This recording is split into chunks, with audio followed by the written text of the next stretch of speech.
Alhamdulillah, pada kesempatan ini kita kembali bertemu. Hari ini saya bersama dengan Dr. Muhammad Tapi, Sarjana Hukum, Magister Hukum. Beliau adalah dosen di Fakultas Hukum Universitas Tadulako. Assalamualaikum warahmatullahi wabarakatuh, Pak Muhammad Tapi. Waalaikumsalam warahmatullahi wabarakatuh. Saya akrab menyapa beliau dengan Kak Ei, jadi biasa agak kaku kalau saya sapa dengan Muhammad Tapi.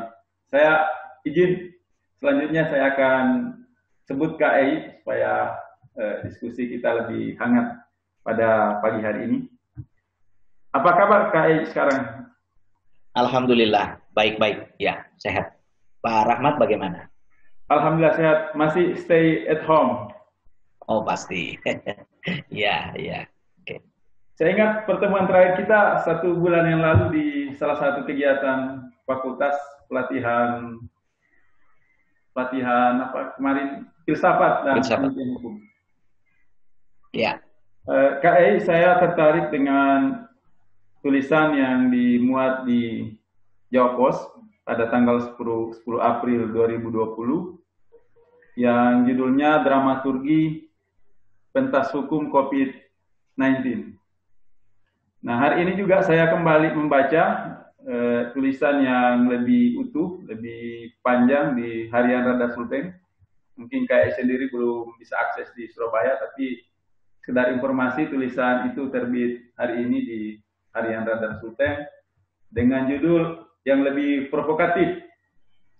Katanya Corona dapat merekonstruksi tatanan sosial, dramaturgi COVID-19, ironi dalam negara kesejahteraan Indonesia. Sebelum kita lanjut, saya ingin bertanya, kira-kira waktu awal kali menulis tulisan ini, setting seperti apa pada saat itu yang dipikirkan sehingga ada inspirasi untuk menulis ini? Iya, baik. Jadi sebenarnya apa?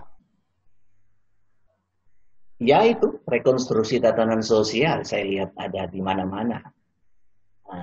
Beberapa orang menulis itu, ujung-ujungnya itu kan bercerita tentang ada terjadi rekonstruksi tatanan sosial akibat adanya COVID ini. Lalu saya ingin lihat bagaimana rekonstruksi tatanan sosial itu terhadap yang namanya bidang ketatanegaraan. Lalu dari sekian banyak spektrum di dalam ketatanegaraan, ya saya lihat dia ada merupakan terjadi rekonstruksi di dalam tatanan ketatanegaraan kita. Berikut karena eskalasi-eskalasi yang terjadi, khususnya pada beberapa minggu yang lalu ada wacana darurat sipil. Yeah. Nah, saya lihat di sana ada terjadi rekonstruksi tatanan sosial di bidang hukum ketatanegaraan. Begitu, Pak. Ya. Yang saya baca di tulisan itu diawali dengan, yaitu tadi ada beberapa ungkapan-ungkapan yang disampaikan yang memberi kita gambaran bahwa memang terjadi rekonstruksi sosial terkait dengan kehadiran COVID-19 ini. Ungkapan-ungkapan itu seperti ini misalnya, yang dikutip bahwa bersatu kita, apa kemarin itu Kak? Saya agak lupa. Iya, kalau ungkapan sebelumnya yang kita yakini sebagai ungkapan patriotisme, bersatu kita utuh, bercerai kita runtuh, ini mengalami rekonstruksi. Justru kita bersatu mati, justru bercerai kita hidup, kan gitu. Ini kan berubah. itu saya lihat orang mengungkap, lalu saya ingin juga melihat ada apa terjadi di ketatanegaraan, begitu. Iya. Ya. Yang juga saya lihat seolah-olah pemerintah kita ini kan sebetulnya kita punya banyak instrumen hukum sebenarnya yang bisa aplikatif untuk menjawab krisis terkait dengan COVID-19 ini. Tapi kelihatannya di antara sekian banyak pilihan-pilihan instrumen hukum yang bisa digunakan itu, negara gagap untuk menentukan instrumen hukum mana yang paling tepat untuk merespons situasi ini. sehingga muncul tadi yang disampaikan sampai muncul apa wacana untuk menerapkan darurat sipil.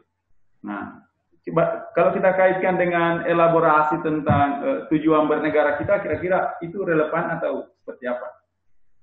Ya, jadi tidak langsung ke tujuan bernegaranya, tapi kalau wacana itu benar ingin digelindingkan, itu lalu saya sebut sebagai kita memang agak panik menghadapi situasi, begitu ya, karena menghadapi COVID lalu akan menyertakan darurat sipil di dalamnya, itu akan membuat arah pergerakan negara kita yang kemudian adalah negara yang disebut negara hukum modern, lalu dia akan berputar balik arah menuju negara yang kemudian ya cenderung ke otoritarian lah. Itu menurut kawannya dari Surabaya, lalu saya menyebut tidak sepenuhnya ke sana, tapi dia berbalik menuju kepada tipe negara yang nahwa kerstat itu, negara penjaga malam.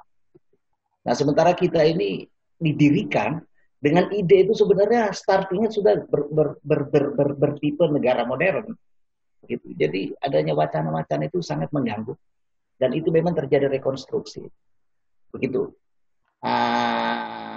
Yang jadi mengasihkan selanjutnya pikiran saya itu, kalau kita ini saat berdirinya memang itu diidekan sebagai negara yang berparas secara ketatanegaraan sebagai negara hukum modern, yang dalam bahasa lain orang menyebut adalah negara kesejahteraan, lalu kita mau melihat sebenarnya memang di sana ada antinomi antara bagaimana mempertahankan stabilitas sosial, begitu, lebih khusus kepada yang namanya ekonomi, dengan ada yang namanya kewajiban untuk melakukan perlindungan sosial di dalam COVID ini. Ada dua hal yang antinomik yang sulit disatukan pada saat itu. Lalu saya melihat itu merelevansikan dengan pertanyaan Pak Rahmat tadi, kalau dihubungkan dengan tujuan negara, lalu ada tujuan negara ini kita kan berlapis itu, tidak tunggal itu, memajukan kesejahteraan umum, mencerdaskan kehidupan bangsa. Bahkan yang pertama kalau mau diurut, melindungi segenap bangsa Indonesia, gitu, bla bla bla bla. Lalu pertanyaan dari kesekian tujuan yang kemudian tidak tunggal itu, mana yang utama dari yang lainnya? Nah, ini kan satu hal yang kemudian memang kalau kita cari-cari belum ada penjelasan itu satu dan lainnya itu. Di dalam tulisan saya mengutip beberapa pandangan para sarjana yang terkemuka menyebut sebenarnya kalau bicara tujuan negara itu ada pengklasifikasiannya. Tujuan utama dengan tujuan tidak utama. Tujuan yang sebenarnya dengan tujuan palsu. Lalu kalau teori ini kita dekatkan dengan tujuan negara kita yang tidak tunggal dan berlapis itu, lalu pertanyaannya, mana yang utama, mana yang kemudian yang tidak utama. Lalu kemudian mana yang sebenarnya, mana yang palsu. Nah akhirnya, apakah kita akan menyebut bahwa yang utama itu adalah ketertiban, lalu kemudian kesejahteraan menjadi tidak penting? Nah, disitulah saya mengatakan dalam tulisan saya, sebenarnya berdasarkan ide negara hukum kita tidak pernah menempatkan tujuan yang satu lebih mulia dari yang lain. Itu yang saya sebutkan dalam tulisan saya. Yang penting itu sebenarnya ada yang disebut dengan Deus ex machina itu. Jadi memang dalam suatu keadaan tertentu diperlukan suatu tindakan tepat untuk menilai keadaan itu. Nah, untuk bisa menilai tepat itu tentu tidak harus dibangun dengan sikap yang panik. Itu untuk merespon pertanyaan dari Rahmat. Ya. Jadi tadi ada elaborasi tentang tujuan negara yang terumus di dalam konstitusi itu, kita tidak pada satu titik bahwa yang satu itu lebih utama dibanding yang lain. Nah, tetapi dalam praktik kadang-kadang memang kalau kita terlalu mengejar kesejahteraan, biasanya abai dengan soal-soal yang berkaitan dengan ketertiban. Begitu juga sebaliknya, ketika kita fokus untuk menghadirkan suasana yang tertib, biasanya kesejahteraan itu agak abai.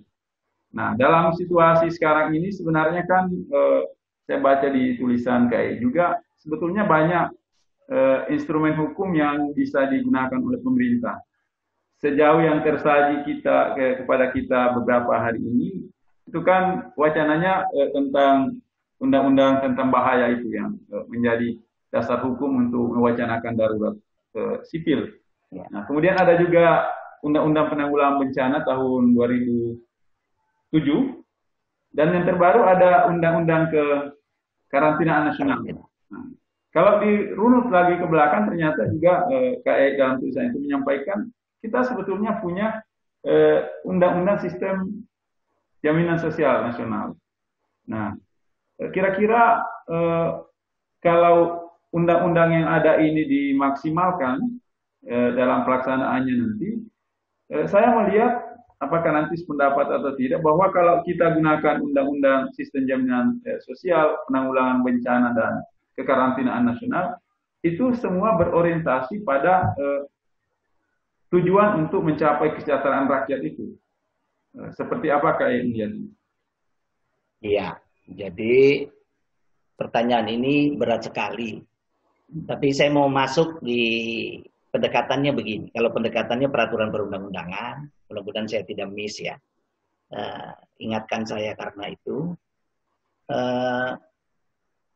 Saya mengamati sistem hukum kita bagaimana terhadap keadaan yang kita hadapi. Makanya saya dekati dia berdasarkan pendekatan struktural. Gitu. Lalu ada pendekatan yang namanya substansi. Nah, saya harus tambahkan sebenarnya ada pendekatan yang namanya eskalatif. Dari dua hal itu.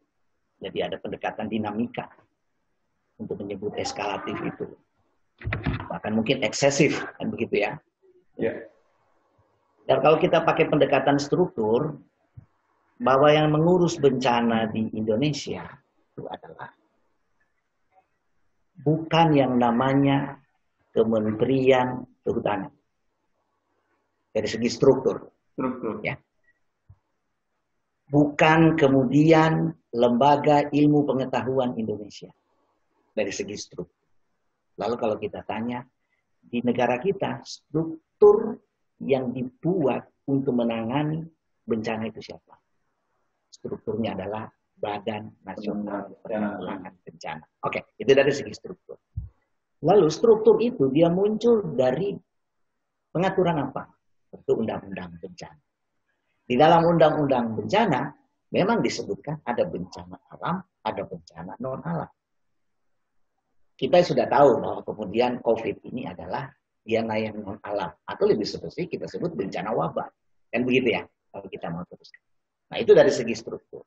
Lalu kita mau melihat langkah yang diambil selama ini bagaimana dengan instrumen. Saya mengibaratkan, saya kumpul dulu dari segi struktur tadi sudah terjawab, begitu. Saya mau mengumpulkan beberapa peraturan perundang-undangan yang terkait dengan penanganan wabah, gitu kan? Ya, silakan. Lalu kita sebut tadi undang-undang bencana, oke? Mari kita kumpul. Ada undang-undang sebenarnya kesehatan. Di bab itu ada masuk di bab-bab terakhir itu di pasal mencapai 100 itu, pasal yang ke-100-an itu mencapai itu disebutkan memang di sana ada yang kita kenal biasanya itu ada bab tentang bagaimana menghadapi keadaan wabah yang bereskalasi itu. Ada dalam undang-undang kesehatan. Jadi artinya tersedia. Di luar itu ada undang-undang wabah. Jadi saya mengamati terkait dengan hal ini, kalau COVID kita cerita, ada undang-undang BNPB, undang-undang tentang penanggulangan bencana, bukan BNPB. Lalu ada undang kesehatan, ada undang-undang wabah, ada undang-undang kekarantinaan. Nah, bagaimana kita lihat dia ini dari segi fungsional? Dan yang dilakukan itu menggunakan yang mana, kan begitu ya? Nah, saya mengamati, selalu saya mencoba memberi metafora. Kita punya saklar di rumah ya, punya saklar, oke? Saklar itu tersedia ada beberapa secara paralel, dan saklar itu adalah peraturan perundang-undangan yang tadi. Lalu saklar itu kalau kita tekan on, maka lampu akan menyala. Berarti saklar itu fungsional. Nah, ini saya teringat mungkin di dalam satu pelatihan bersama Prof. Maria ada menyebut teori test bed. Jadi untuk menyebut fungsional atau tidak, pakai test pen nyala atau tidak. Kalau nggak nyala, test pennya nggak nyala. Kan gitu ya. Ada teori test pen. Saya mau mengelaborasi semua itu ke dalam yang namanya saklar. Jadi undang-undang bencana itu satu panel saklar, undang-undang kesehatan satu panel saklar, demikian selanjutnya beberapa. Nah sekarang kita lihat mana yang fungsional terhadap keadaan bencana. Kan begitu kita mau lihat. Nah saya melihat ini ada menekan sebenarnya, menekan saklar yang kemudian sebenarnya dia tidak fungsional. Tidak nyala di sana. Tidak nyala, tidak nyambung, tidak fungsional, tidak operatif. Nah, Ibu Siti Fadila menulis kemarin itu tentang kita ini menghadapi bencana kesehatan, bencana alam. Nah, gitu. Oke. Apa artinya penegasannya di sana? Saya bisa menyebutkan bahwa undang-undang bencana itu oke, dari segi struktur iya, tapi dia tidak fungsional terhadap ini. Karena kalau mau dibawa kepada SOP-nya, kalau mau mengikuti dia sebagai satu dokumen perundang-undangan yang harus dipakai sebagai rujukan, begitu, coba lihat di dalam sana, di dalam pasal-pasalnya akan dia sebutkan ada yang namanya paradigmanya prabencana, bencana, dan Pasca bencana. rehabilitasi, kan? Kan begitu ya? Ya. Ada 3 tahap. Coba lihat dari fase-fase itu. Undang-undang ini dibuat sebenarnya, normanya itu adresatnya terhadap bahaya-bahaya bencana alam. Coba lihat itu. Ya. Disebutkan ada rekonstruksi, ada ini. Pertanyaan, saat COVID ini, adakah rumah yang hancur? Adakah rumah yang masuk lumpur? Tidak ada. Jadi artinya undang-undang ini memang seakan-akan dan seolah-olah, tapi dia tidak fungsional. Makanya dia sebagai saklar yang tersedia, tapi kalau ditekan dia tidak bakal nyala. Nah sehingga tindakan-tindakan yang mengarah pembentukan struktur terhadap itu juga kita lihat memang jadi ini. Ini adalah teknis. Sehingga mari kita pindah sebenarnya ada 3 saklar yang lain. Ya. 3 saklar yang lain itu apa? Ada undang-undang kekarantinaan yang terkini, ada undang-undang wabah yang lama, lalu ada undang-undang kesehatan. Lalu kita mau kumpul ini satu. Bagaimana hubungan dari ketiga saklar ini? Hubungan dari ketiga saklar ini, saya membacanya, lalu saya polakan, dia menjadi yang namanya ibaratnya. Yang lainnya adalah hukum materialnya, yang lainnya adalah hukum formil. Yang lainnya lah menjadi hukum materialnya berisi pokok-pokok tindakan. Yang lainnya adalah cara untuk menanggulangi. Oke. Kalau di dalam pidana kita mengenal materialnya adalah KUHP. Lalu hukum formilnya adalah KUH. Gitu kan? Nah, dengan menggunakan pola begitu, mari kita lihat 3 bahan hukum ini. Saya memandang bahwa yang menjadi undang-undang material utama itu adalah undang-undang kesehatan. Undang-undang kesehatan. Karena dia memuat hampir semua hal-hal ketenagaannya segala macam. Lalu terkait dengan COVID ini ada babnya tentang wabah. Oke? Nah, lalu di luar dari itu ada ketentuan material khusus tentang wabahnya. Identifikasi apa itu wabah, bagaimana itu wabah, bagaimana persebaran, itu di undang-undang. Tapi bagaimana cara penanggulangannya apabila terjadi, masuk kepada undang-undang kekarantinaan. Jadi kalau ketemu begini, dia harus menggunakan kitab undang-undang kekarantinaan full, karena dia adalah memang fungsional. Sinyalnya nyala. Tapi soal kita melihat tidak sepenuhnya menggunakan ini. Peraturan yang terakhir dikeluarkan itu masih menggunakan lagi undang-undang kebencanaan. Strukturnya masih struktur. Ini menurut pandangan saya. Kalau pertanyaannya menuju ke sana, mudah-mudahan pas. Ini memang tidak termasuk di tulisan saya yang di Jawa Post maupun di mana? yang dimuat di radar hari ini. Tapi karena pertanyaannya menukik, saya layani seperti ini. Lalu kalau mau ditanya lebih lanjut, saya bikin pertanyaan sendiri dari pertanyaan yang tadi. Lalu menurut Bapak, kira-kira kalau saya bikin sendiri begitu pertanyaan. Bagaimanakah menurut menilai ketepatan tindakan yang dilakukan sekarang? Nah, saya menyebut sebenarnya. Kalau kita sudah menggunakan namanya undang-undang satu paket material dan formil mengenai wabah, begitu kita menyebut wabah kan gitu ya. Maka seharusnya digunakan SOP yang ada di KUHP-nya. Darurat kesehatan dong. Tidak bisa pakai SOP-nya yang karena tidak bisa. Bagaimana mau rekonstruksi? Tidak ada rumah yang roboh. Jadi begitu ya. nanti koslet. Nanti ya bagus kalau koslet. Kalau koslet ada alirannya. Tidak ada alirannya. Tidak ada alirannya. Tidak fungsional. Nah, jadi oke, saya lanjut lagi untuk memisalkan itu. Jadi yang terjadi kalau mau menilai apa tindakan yang diambil, saya punya tulisan sih, cuma belum saya rampungkan. Saya memindai, saya begitu judulnya, memindai ketepatan tindakan pemerintah menghadapi COVID. Ada tulisan saya belum selesai. Apa yang saya sampaikan di sana terhadap yang tadi. Di dalam SOP-nya, saya sebut istilah begitu saja, SOP. Di dalam tata cara menghadapi bencana, pertama-tama itu ditetapkan adalah kedaruratan kesehatan masyarakat. Itu step pertama. Dengan sebelumnya menyebutkan apa jenis wabah yang kemudian menjadi keadaan yang membuat darurat. Itu disebutkan pertama. Coba kita periksa. Kapan itu diambil? Nanti 31 Maret. Tapi tindakan yang sebelumnya sudah diambil. Padahal satu, tindakan dalam SOP pertama, pernyataan keadaan darurat. Dengan sebelumnya menetapkan tentang yang namanya apa? Jenis wabah yang menyebabkan. Lalu kemudian tahap berikutnya adalah penanggulangan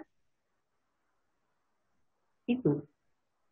Penanggulangan kedaruratan kesehatan masyarakat. Nah, tindakan berikutnya adalah itu harus mau diambil yang namanya adalah tindakan kekarantinaan. Jadi tiga itu. Tindakan kekarantinaan itu terbagi dan namanya mitigasi kekarantinaan. Artinya kan itu tahap. Tapi yang dilakukan langsung bicara mitigasi bencana tanpa mengkualifikasi keadaan itu sebagai keadaan yang darurat.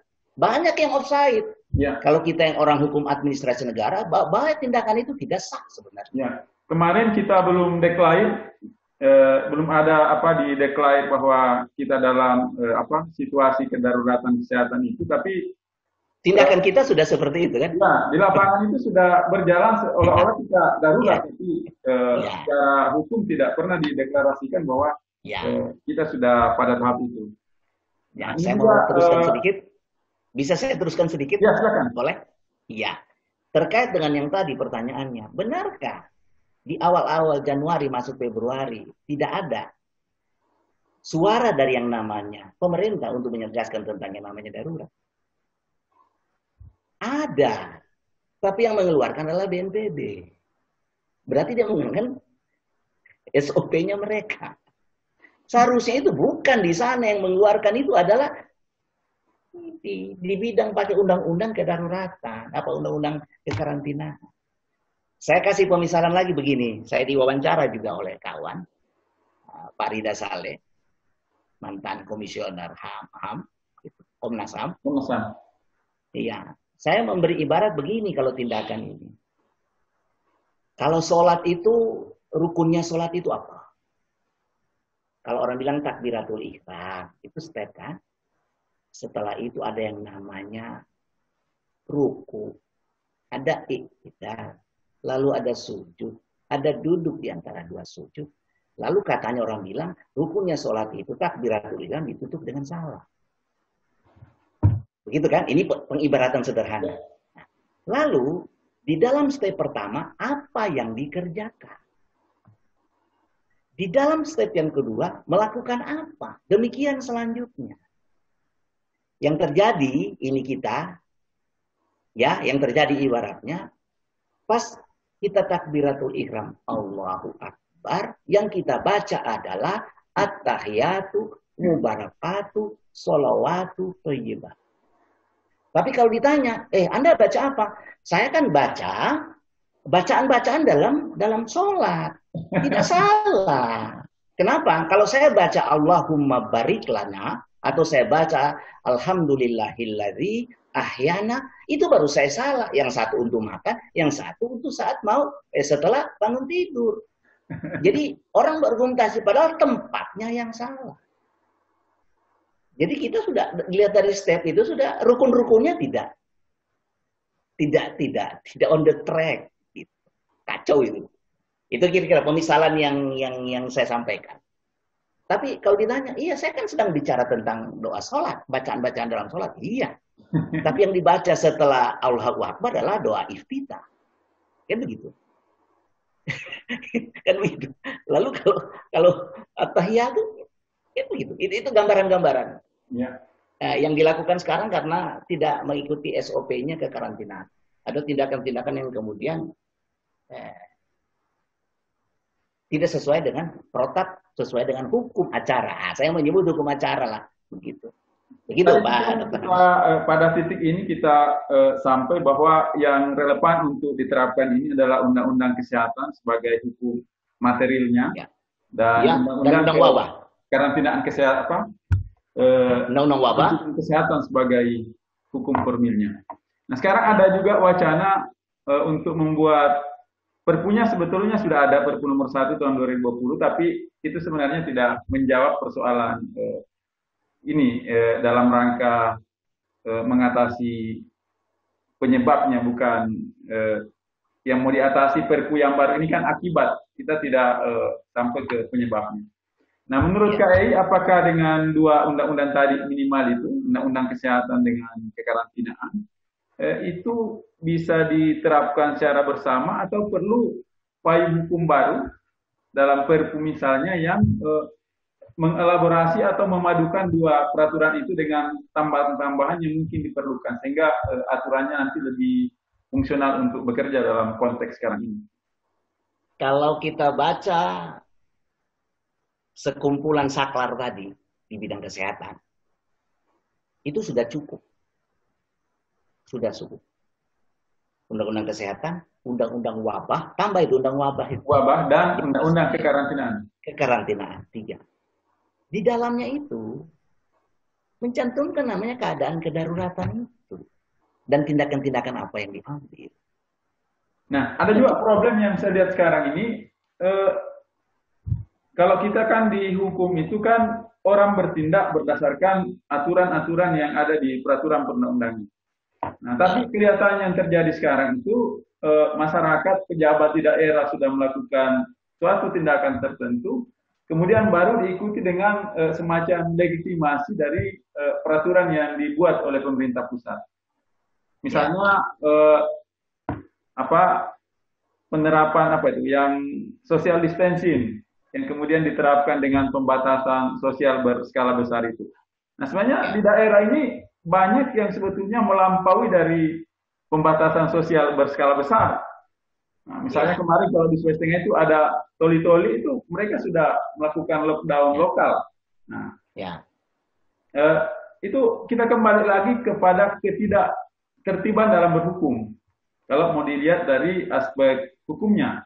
Tapi karena kebutuhan masyarakat memang menghendaki seperti itu, sehingga ada inisiatif dari beberapa pimpinan daerah untuk melakukan langkah-langkah seperti itu yang mungkin dari aspek hukum sebetulnya tidak boleh dilakukan. Nah, gejala seperti ini kalau dijelaskan mungkin dari perspektif sosiologisnya atau perspektif filsafat hukumnya seperti apa, Kak? Ya, jadi sebenarnya dia ada di ranah teori hukum begitu yang saya baca. Ini kan problem struktural kan, hubungan kewenangan antara pusat dan daerah. Itu satu hal. Tapi saya sebelum mau menjawab itu, saya mau meluruskan terhadap uraian-uraian saya sebelumnya. Keadaan daruratnya tidak ditetapkan. Tapi tindakannya sudah masuk di mitigasi bencana. Itu persoalan. Padahal di dalam hukum itu ada namanya perbuatan, ada peristiwa, ada keadaan. Iya. Oke. Ini kan menyangkut yang namanya kualifikasi tindakan. Jadi penegasan kita untuk menyebut, jangan melakukan ini, jangan melakukan ini, sebelumnya harus ada kualifikasi hukumnya. Apa yang disebut tadi itu kan di tahap terakhir. Tapi di pertamanya tidak ada takbiratul ihramnya. Gitu itu, oke? Itu yang ditangkap. Tidak ada takbiratul ihramnya. Padahal kalau dikatakan darurat, orang semua mempunyai pandangan yang sama bahwa ini darurat. Ini orang menafsirkan sendiri semuanya darurat. Bagaimana mau dicatat kedaruratan itu, tidak menjawab kedaruratan, di awal-awal justru membuka diskon 50% bagi wisatawan masuk. Ya kan? Seharusnya diciptakan keadaan itu, kita satu pandangan, ayo sama-sama. Jadi ada, itu yang saya sebut dalam dramaturgi itu. Di tulisan saya itu, bahwa dramaturgi melihat ada sebenarnya belakang panggung, ada depan panggung. Nah, gitu. Oke, kita ini lagi dulu. Kalau kembali ke pertanyaannya tadi. Spesifik sebenarnya kemana pertanyaannya kalau mau ditanyakan. Bagaimana legitimasinya begitu. Kalau tindakan itu yang diambil. Nah itu kita lalu mau menyebut, kalau sudah menyangkut hidup dan mati, itu dihubungkan dengan apa tindakan yang diambil. Saya tidak ambil dulu pemerintah daerah, saya mau ambil bahwa ada yang namanya kelompok-kelompok masyarakat berinisiatif untuk melakukan itu. Tetapi lagi-lagi, orang gagal memahami pengetahuan dasar tentang yang namanya Undang-Undang Kesehatan, wabah dan kekarantinaan. Orang mau menyebut karantina, lalu tidak bisa membedakan dengan yang namanya isolasi. Begitu tindakannya. Makanya saya sebut tadi, di tindakan penanggulangan kedaruratan, apa yang dilakukan? Ada yang dilakukan di sana. Begitu. Jadi, tindakan itu penanggulangan itu memang mirip-mirip, tetapi nanti menjawab pertanyaan yang tadi. Kalau kita mau tanya, apa bedanya karantina dengan isolasi? Kita mulai bingung kan? Padahal di undang-undang itu dijelaskan. Kalau karantina itu, poinnya ada di, bukan wilayah dulu. Karantina itu adalah suatu tindakan tangkal dan cegah. Itu karantina. Kalau isolasi adalah memisahkan si sakit sama si sehat. Nah, mari kita lihat yang dilakukan tadi itu kegiatan kekarantinaan atau kegiatan isolasi. Orang mencampurkan konsep ini padahal sebenarnya dia berbeda menurut konsep yang diterapkan dalam undang-undang 3 saklar tadi. Begitu. Nah, tindakan tadi apa? Tindakan pencegahan. Begitu kan? Nah, itu kita harus lihat. Yang dilakukan ini apa? Masyarakat melakukan apa? Tindakan pengobatan? Nggak ada. Meskipun ada yang masuk menyebut minum saya apa, minum ini, nanti sembuh. Minum kelor, sembuh. Itu masuk di tindakan kuratif kan sebenarnya. Itu. Nah, kalau kita format uraian-uraian tadi, maka kita ada sampai, saya teringat salah satu aliran filsafat menyebut sebenarnya hukum itu mengikat bukan karena negara yang menghendaki, tapi karena kami mau terima itu. Kalau kami tidak terima, tidak jadi. Ya, ini sedang bermain mungkin arena itu. Iya, iya. Karena memang. Jadi itu kalau ditanya wilayahnya ke filsafat, saya kok memandang begitu. Bahkan cenderung dia bergabung dengan salah satu spektrum filsafat, mungkin dia bisa masuk yang namanya, yang sedang berkelahi itu sebenarnya di panggung belakang depan itu adalah filsafat utilitarian. Bagaimana Bentham dan muridnya sulit merumuskan titik tengah yang bagus, yang padu antara yang namanya kepentingan umum dan kepentingan individu. Ini individu bilang, apa? Kamu mau urus, mau tunggu ngoni, semua mati kita. Mungkin bacaan-bacaan ini, kalau kita naik dia kepada dari masyarakat, naik ke level pemerintah daerah, ini sikap ini yang diambil. Tetapi kan namanya, kalau kita menggunakan transmisi ketatanegaraan, memang tidak boleh tidak. Itu bahwa struktur pemerintah daerah dia adalah harus mengikuti yang di atas begitu terhadap kebijakan-kebijakannya. Tetapi dia juga mempunyai kewajiban secara sebagai daerah otonomi, dia harus mendapat kondisi kondisi faktual, objektif yang harus dia tangkap.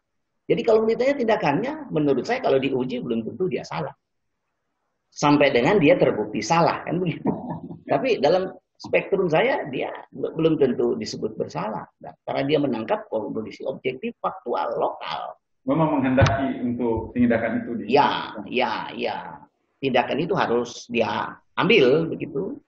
Nah, nanti, lalu kemudian kalau kita mau kaji secara akademik, nah, kita bisa menilai di sana ketepatan dan ketidaktepatan itu. Tapi dilihat dari pendekatan struktur, ya memang dia bermasalah. Kamu kan organnya saya, begitu. Makanya saya bilang tadi, ada pendekatan struktur, ada pendekatan yang namanya substansi, lalu saya bilang ada pendekatan eskalasi, dinamika. Nah, ini dinamika ini yang kemudian membuat sesuatu ini tidak berdiri secara kaku di posisinya masing-masing. Struktur, kultur, lalu ada yang namanya dinamika. Kalau bahasa menggunakan yang namanya hermeneutik itu yang namanya kontekstual. Kan gitu toh?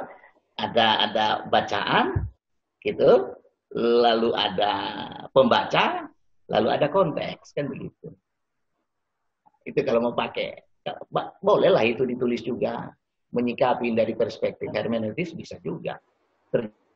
Ada penjarakan orang dalam membaca teks. Yang kemudian saklar-saklar tadi kacau itu kan. Nah, saya sudah coba bikin dia punya ragaan seperti tadi. Demikian Pak Rahmat. Nah, terakhir kali, karena kita dibatasi oleh waktu, dari sebenarnya pembahasan kita ini ada yang terkait langsung dengan tulisan yang sudah terbit, tapi banyak juga mungkin hal-hal baru yang baru muncul di sini. Saya kira itu tidak masalah, karena ini diskusi yang terpas saja. Saya kembali ke tulisan. Yang saya bisa pahami dari tulisan KI yang terbit itu, seolah-olah kita ini berada di sebuah kapal bahtera negara, dan negara ini sedang berlayar. Sekarang kita berada di tengah lautan. Nah, kita sedang di tengah lautan, tiba-tiba datang gelombang. Nah, itulah tadi kita sebut dengan COVID-19 gelombang itu. Nah, ketika kita berada di tengah lautan dengan gelombang yang tiba-tiba datang itu, nahkoda dengan ABK-nya itu gamang. Yang disebut di tulisan itu nanti ada panggung belakang, ada panggung depan. Nah, sehingga terjadi ada kemungkinan dari situ kalau pilihannya A, mungkin kita akan tetap melaju ke pelabuhan tujuan. Tapi kalau salah pilih tadi terkait dengan instrumen-instrumen hukum yang tersedia itu, kita juga bisa kembali ke kembali surut ke belakang. Nah, melihat perkembangan dalam 1 bulan terakhir ini, walaupun pemerintah belum tiba pada keputusan untuk darurat sipil, KI optimis apakah dengan keadaan ini kita akan terus maju ke depan, atau sewaktu-waktu ada peluang atau potensi untuk kita surut ke belakang kalau tiba-tiba darurat sipil ini diberlakukan karena memang kebutuhannya menghendaki. Ya, darurat sipil itu dalam pembicaraan dasar ketatanegaraan, dia itu kan masuk, ada pendekatan dalam ketatanegaraan, ada yang disebut dengan state of exception, ada yang namanya pendekatan negara hukum. State of exception itu yang namanya keadaan darurat. Gitu. Oke?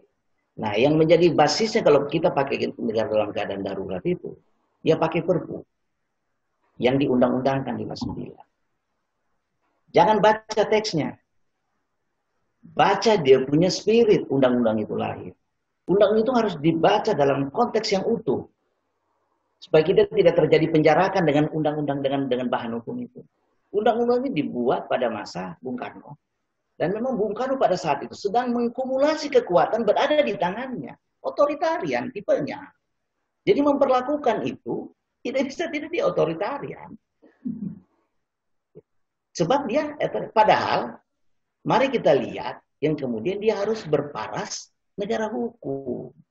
Begitu. Jadi kalau berparas negara hukum, tindakannya, kalaupun mengadakan keadaan bahaya, dengan eskalasi, gunakan. Jangan pakai undang-undang yang ber-DNA Totalitarian itu. totaliter. Iya, kita harus pakai kerangka negara hukum. Ada keadaan darurat berdasarkan hukum. Keadaan darurat hukum, begitu. Jangan gunakan vitamin yang kemudian mentransmisi kita menjadi kuat karena itu yang saya sebut kalau dia dramaturgi, gitu kan? Dramaturgi lalu menggunakan kemudian aktor kemudian bukan merupakan yang ditetapkan dalam skrip dasar. Skrip dasar kita ini yang ini tadi. Kalau undang-undang bencana masih boleh lah. Ketika masuk opsi darurat sipil waktu itu saya sebut ini ibaratkan pertunjukan panggung yang ini aktornya ini seharusnya tidak ada dalam cerita ini, begitu. Dia aktor lain yang tidak dibuat dalam naskah dasar dari skrip pertunjukan negara kesejahteraan Indonesia, negara hukum modern. Nah, perlu pelurusan saya memahami dari tulisannya Prof. Bagir dan lain-lain. Memang negara kesejahteraan ini disebut berbeda-beda, tapi tujuannya sama. Suatu saat diskusi, saya diskusi dengan kawan yang profesor yang dari Unpad melalui daring juga mempresentasikan hasil tulisan saya ini.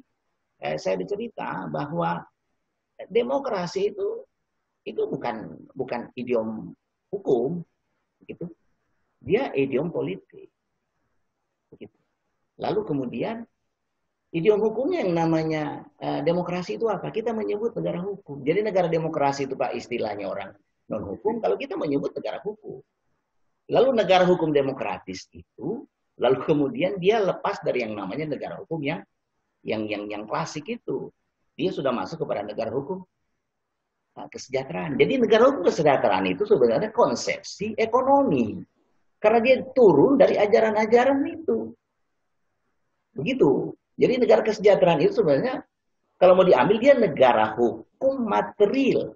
Lalu kita menyebut negara hukum modern. Gitu. Negara hukum demokratis. Apapun namanya tapi bisa kita kualifikasi yang demokratis. Makanya Amartya Sen bilang hanya dengan sistem demokrasi lah lalu kemudian pemerintahan itu bisa lebih bagus. Dia menyebut karena di sana ada apa? Ada controlling. Demokrasi itu menghendaki adanya kontrol. Kalau kita orang hukum aja, negara hukum itu mensyaratkan adanya kontrol. Sama. Cuma kita kualifikasi. Demikian pula negara kesejahteraan itu, dia mensyaratkan ada namanya demokrasi. Di dalam tulisan saya. Sehingga masuk dalam kualifikasi negara makmur, negara baik hati, lalu ada namanya negara lemah. Dalam ada negara politis. Iya. Sebenarnya dari kualifikasi saya tidak menyebut kita mungkin saja kita sebut sebagai negara lemah, tidak berpenghasilan tinggi, lalu belanja sosialnya adalah juga tidak besar. Tapi saya langsung kunci di tulisan saya, jangan menyebut bahwa negara lemah itu tidak bisa dikualifikasi sebagai negara kesejahteraan. Sebab negara kesejahteraan itu bukan diukur dari belanja dari penghasilan tinggi dan belanja sosial yang tinggi. Dalam negara kesejahteraan itu yang dilihat adalah ada sistem perlindungan sosial. Lalu saya melihat kita punya instrumen perlindungan sosial berdasarkan peraturan yang ada. Bahkan kita punya produk-produk hukum yang lain itu menggambarkan produk hukum negara kesejahteraan. Kekarantinaan itu mencantumkan ada yang namanya kalau terjadi ini bahwa itu tetap harus mempertimbangkan. Bahkan dengan ternak harus dilindungi. Begitu. Nah itu model-model. Tapi kalau pakai pendekatan di luar itu, dia bilang yang utama adalah ini. Kamu boleh saja mati karena tindakan saya ini. Itu yang tidak boleh. Itu yang tidak boleh. Secara paradigmatik itu mengganggu. Gitu. Itulah tatanan yang berubah kalau dia dilakukan. Tatanan hukum kita jadi berubah. Kita mulai berputar alik parah. Jadi itu gambaran dari saya untuk menceritakan bahwa kita sudah punya sistem perlindungan sosial. Tapi kenapa semua sistem tadi tidak bekerja? Karena panggung belakang menyebabkan tampilan luar. Ada lalu kepentingan-kepentingan. Ada panggung belakang. Begitu. Itu. Ini kan Perpu yang baru terbit terakhir kan, kalau kita cermati kan sebetulnya dalam konteks itu juga. Ada Perpu nomor 1 tahun 2020 ya. 2020. Oke. Kemarin diterbitkan oleh pemerintah. Tapi mungkin di lain waktu kita akan bahas soal tema itu karena waktu kita sudah lebih kurang dari 30 menit. Tidak terasa. Oke. Secara pribadi saya mendapat nutrisi pada pagi hari ini. diskusi Terima kasih. dengan Kai. Insya Allah apa yang kita diskusikan bermanfaat, minimal mengisi waktu-waktu luang kita dalam masa-masa yang krisis ini. Terima kasih banyak Kai sudah bisa berbincang pada kesempatan ini. Insya Allah situasi membaik dan kita ketemu lagi di kampus Jati Jasa. Amin. Amin. Assalamualaikum warahmatullahi wabarakatuh. Waalaikumsalam warahmatullahi wabarakatuh.